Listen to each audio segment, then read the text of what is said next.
So no spoilers, but have you seen the most recent episode? Of course, it was amazing. How about that scene where the Chem Barons team up with Jinx and Vi in order to take down the Enforcers and the Firelights? But it all came down to the giant Hextech of Mumu and the Blitzcrank, and I think I'm talking about the ranked game I played before bed last night.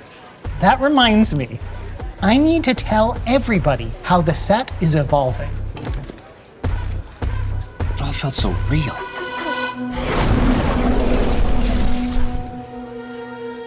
Hey Tacticians, we're back so soon, but so much has happened. If you're still catching up on Arcane's second season and want to avoid spoilers, I'd suggest coming back to this video at a later point. Consider yourself warned. Hopefully you've been having fun with the set so far, but if there's anything we know about the world of Arcane, it's that you should never let your guard down. Things are about to change.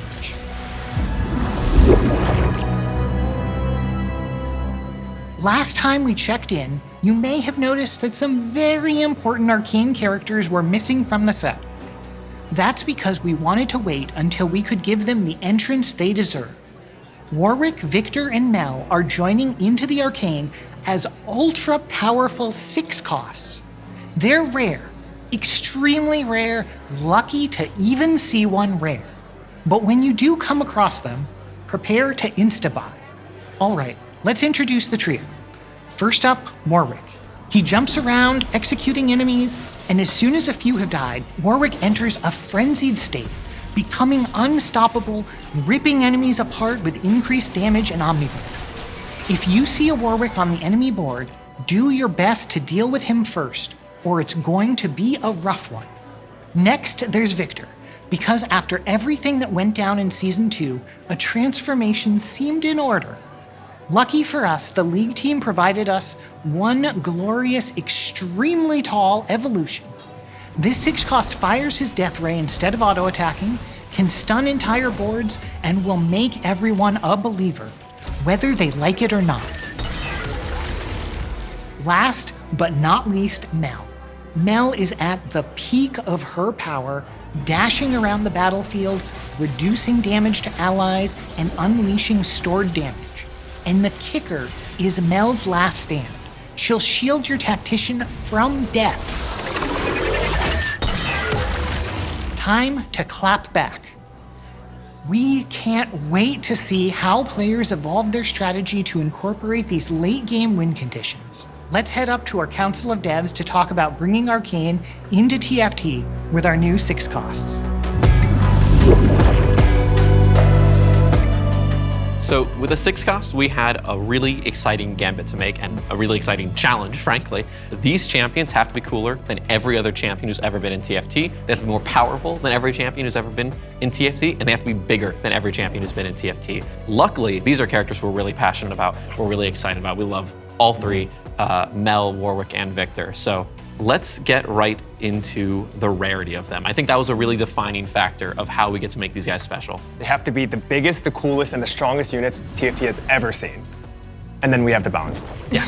And so the first thing we're gonna do is, well, we want people to see Arcane, immediately go into their game and see these amazing, cool characters and experience the battles and the tension and the high moments from the shell. And the way we're gonna do that is, first, they gotta be a little bit rarer, right? Players are probably not gonna see them until like the middle of stage 5, and more likely you're gonna see them on stage 6. And they're not gonna be in every game, you're not gonna see one every single game, but when you do, they should be these huge wow moments. You pick them up, you see them, they're special, they're the main characters, and they're probably gonna be around a 2-star 4-cost in power. So if you imagine Remix Rumble and hitting your 4-cost headliner, imagine that, except you can start them up again and again. The power difference that you mentioned, I think, is also really interesting from an audio and art perspective as well, since 5 costs for us are usually the ceiling, right? That's where we invest most of our effort to make them feel really special.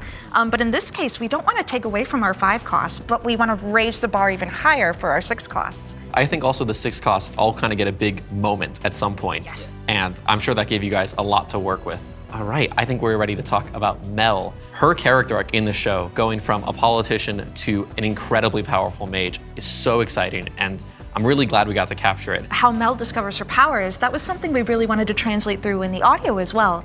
We were very lucky. We were able to work with the Arcane audio team, and they were able to send us over some of the sounds that they had used to create Mel's magic. For animation side, we wanted to capture her elegance in her movements.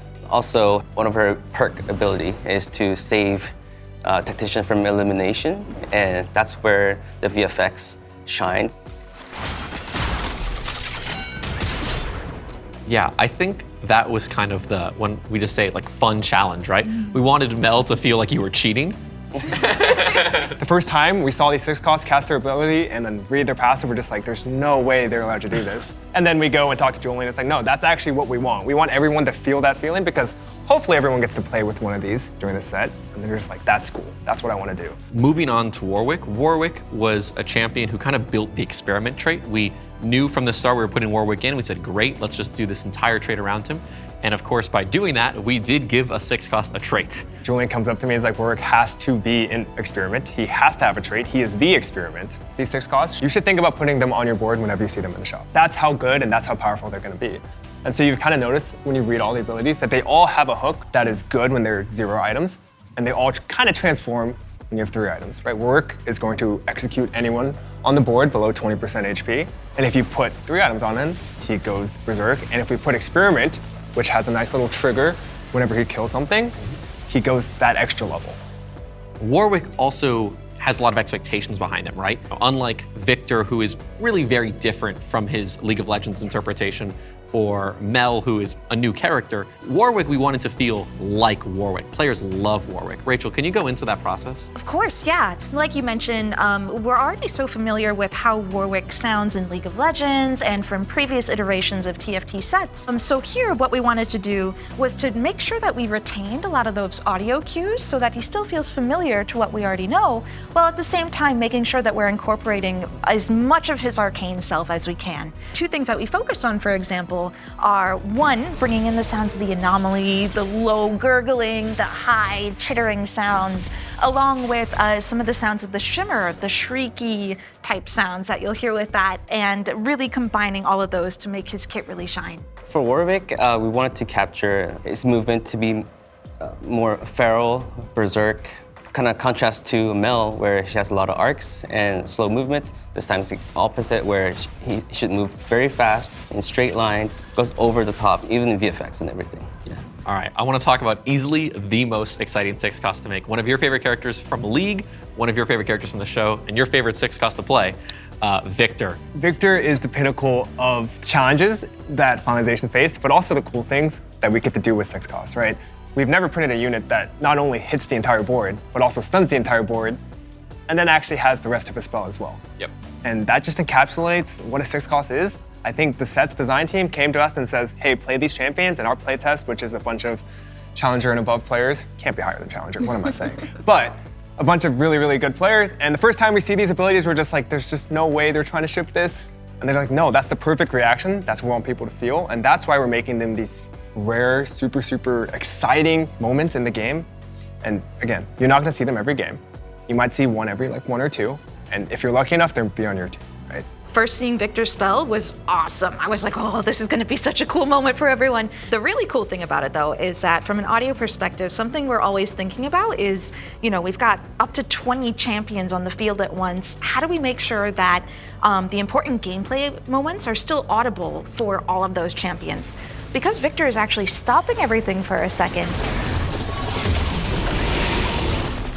it gives us a moment where we're able to do a lot more sonically than we normally would. We have much more frequency spectrum room, so we're really able to bring out that anomaly-powered moment.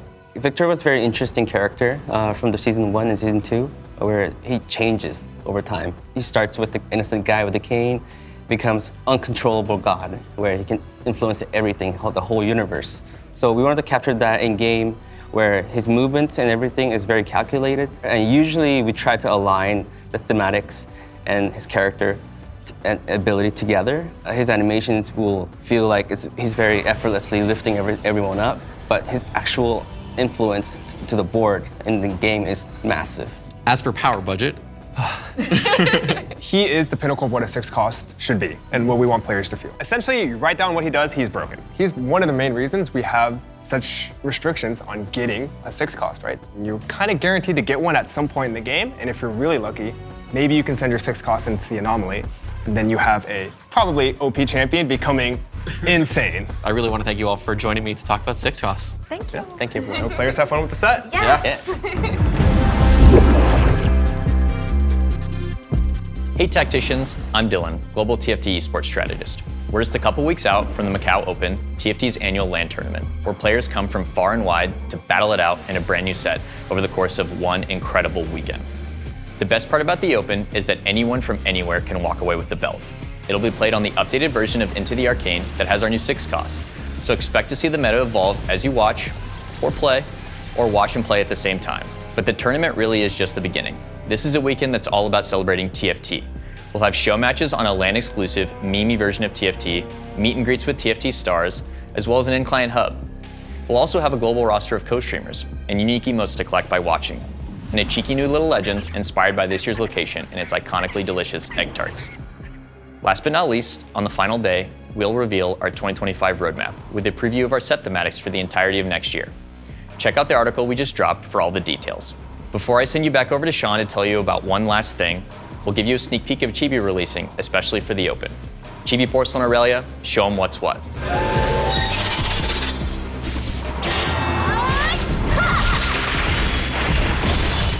We've got one last thing to share. We hope you've been loving our very first tactician in our new style.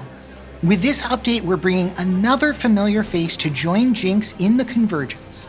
Every week is now Warwick. Arcane Season 2's version of Warwick is the ultimate expression of furiosity and uncontrollable bloodlust, and this new tactician will reflect exactly that.